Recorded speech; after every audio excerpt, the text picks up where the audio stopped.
દર્શક મિત્રો, હાલ મુસ્લિમ સમાજનો પવિત્ર રમઝાન મહિનો ચાલી રહ્યો છે।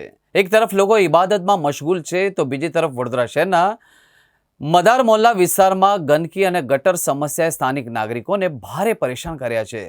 રમઝાન મહિના દરમિયાન મદાર મોહલ્લા વિસ્તારમાં ગંદકીના ઢગલા અને ઉભરાતી ગટરથી લોકો ત્રસ્ત બન્યા છે। સ્થાનિકોના કહેવા મુજબ છેલ્લા ઘણા દિવસોથી ગટરનું પાણી રસ્તા પર વહી રહ્યું છે, જેના કારણે દુર્ગંધ ફેલાઈ રહ્યો છે અને આરોગ્ય સંબંધિત જોખમ પણ ઊભું રહ્યું છે। રોજા રાખનારાઓ અને નમાઝ માટે જતા લોકોને પણ ભારે મુશ્કેલીનો સામનો કરવો પડી રહ્યો છે। ખાસ કરીને સાંજના સમયે ઇફતાર પહેલા જ વિસ્તારમાં પરિસ્થિતિ વધુ બગડી જાય। એક તરફ પવિત્ર રમઝાનમાં ઇબાદત અને નમાઝનો માહોલ તો બીજી તરફ ગંદકી અને ગટરથી ઘેરાયેલું વિસ્તાર વડોદરા શહેરના મદાર મોહલ્લામાં સ્થાનિકો માટે રોજિંદી જિંદગી મુશ્કેલ બની ગઈ છે। દર્શક મિત્રો, સવાલ એ થાય છે કે શું તંત્ર રમઝાનમાં પણ લોકોને સ્વચ્છતા આપી શકતું નથી?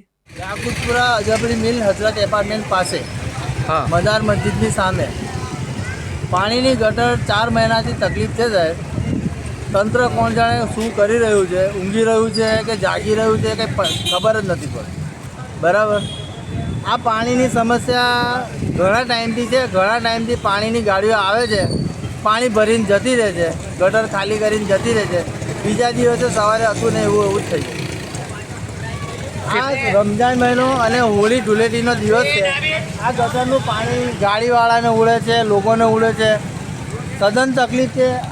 આનાથી બીમારી થશે તેની જવાબદારી કોની? કોર્પોરેશનમાં ઉગ્ર રજૂઆત કરી છે તમે? કોર્પોરેશનમાં ડેલી સર્વિસ રજૂઆત થાય છે સાહેબ। સાહેબ એક જ વાત કરે છે, કામ થશે થશે થશે, તમારી શું માંગ છે? અમારી માંગ એક જ છે કે ગટર વહેલી તકે ખાલી થાય ને આ કોરું થઈ જાય।